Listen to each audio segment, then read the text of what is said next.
مسجد حضرت عمر فاروق رضی اللہ شاہ گنج میں کل سالانہ جلسہ میلاد النبی صلی اللہ علیہ وسلم و تقسیم انعامات۔ مسجد حضرت عمر فاروق رضی اللہ تعالی عنہ شاہ گنج میں موخوا مدرسہ ناظرہ و حفظ قرآن مجید کا سالانہ جلسہ رحمت للعالمین صلی اللہ علیہ وسلم تقسیم انعامات 2 اکتوبر کو سپہر 3 بجے منعقد ہوگا۔ جلسے کی سرپرستی مولانا ڈاکٹر سید شاہ احمد عارف محی الدین قادری شرفی کریں گے، جبکہ صدر مسجد انتظامی کمیٹی صابر چاوش کی صدارت ہوگی۔ شیخ محمد عثمان نگرانی کریں گے۔ مہمانان خصوصی کی حیثیت سے حافظ و قاری شیخ محمد علی نائب امام تاریخی مکہ مسجد و ایسوسی ایٹ پروفیسر ریاضی لارڈز انجینئرنگ کالج حمایت ساگر حافظ و قاری سید شاہ محمد قادری شرکت کریں گے۔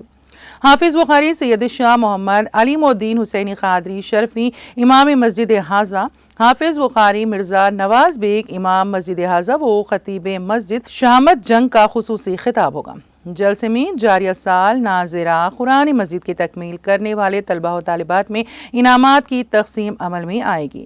محمد رفیق، شیخ محمد غوث مکرم، سرفراز خان، سید جعفر، محمد احمد الماس پرنٹرز نے عامة المسلمین سے شرکت کی خواہش کی ہے۔